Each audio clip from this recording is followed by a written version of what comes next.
आप सुनेंगे मुंशी प्रेमचंद द्वारा लिखित कहानी ये भी नशा वो भी नशा। होली के दिन राय साहब पंडित घसीटे लाल की बारादरी में भंग चल रही थी कि सहसा मालूम हुआ जिलाधीश मिस्टर बुल आ रहे हैं। बुल साहब बहुत ही मिलनसार आदमी थे और अभी हाल ही में विलायत से आए थे। भारतीय रीति नीति के जिज्ञासु थे, बहुधा मेले ठेलों में जाते थे।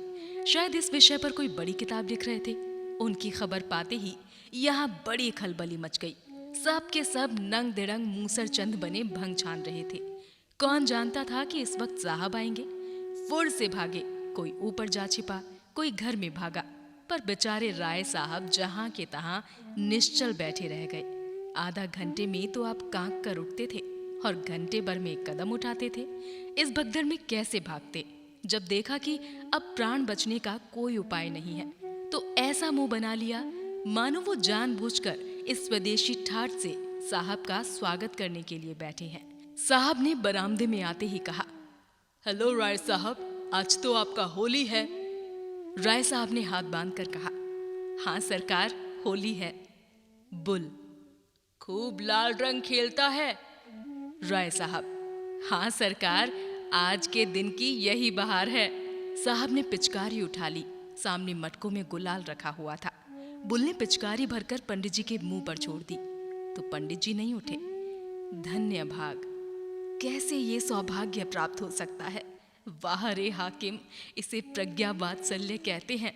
आह, इस वक्त सेठ जोखन राम होते तो दिखा देता कि यहाँ जिला में अफसर इतनी कृपा करते हैं।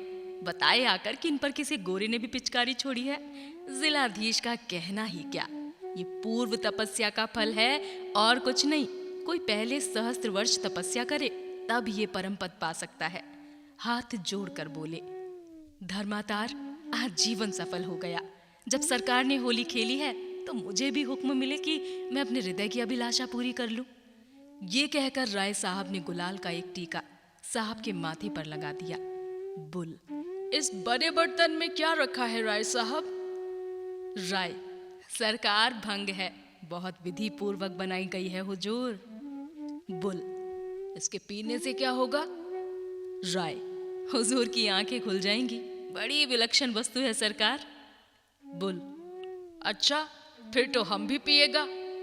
दूसरे दिन राय साहब इस मुलाकात का जवाब देने चले। प्रातःकाल ज्योतिषी से मुहूर्त पूछा। प्रहर रात गए साइद बनती थी। अतएव दिन भर खूब तैयारियां की। ठीक समय पर चले। साहब उस समय भोजन कर रहे थे। खबर पाते ही सलाम दिया। राय साहब अंदर गए तो शराब की दुर्गंध से नाक फटने लगी। बेचारे अंग्रेजी दवा ना पीते थे।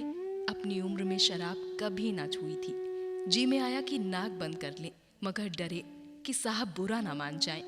जी मचला रहा था पर सांस रोके बैठे हुए थे।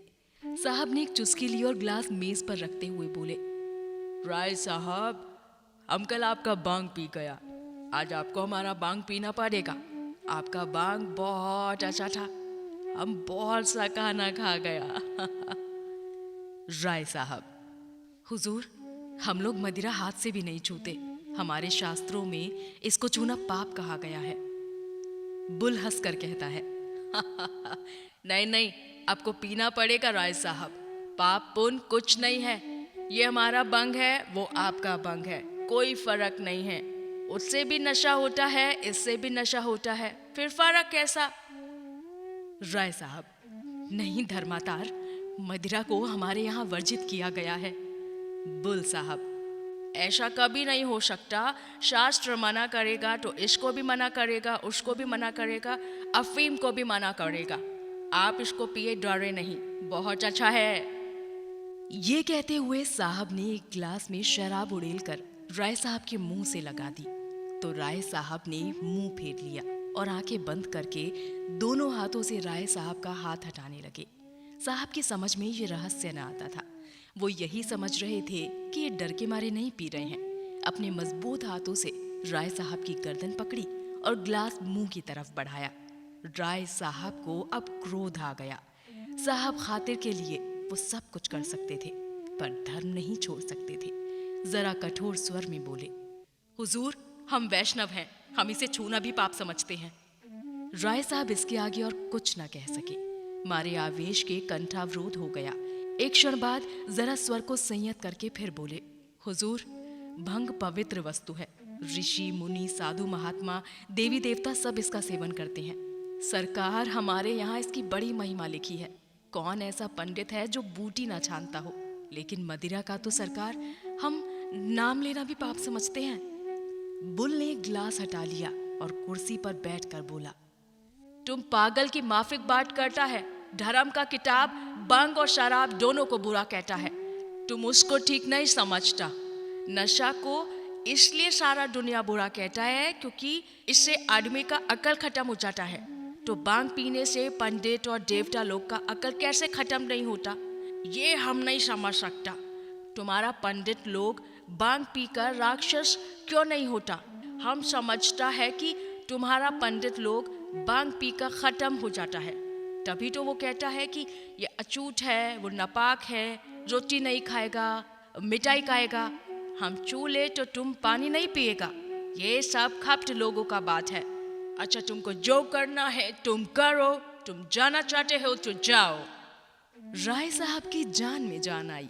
गिरते पड़ते बरामदे में आए, गाड़ी पर बैठे और घर की राह ली। तो ये थी कहानी, ये भी नशा वो भी नशा। आपको ये कहानी कैसी लगी हमें नीचे कमेंट सेक्शन में लिखकर ज़रूर बताएं। और अगर आपको हमारी कहानियाँ पसंद आती हैं तो हमारे चैनल को लाइक शेयर सब्सक्राइब करना ना भूलें और सुनते रहें स्टोरियन लफ्ज़ों के हमसफ़र।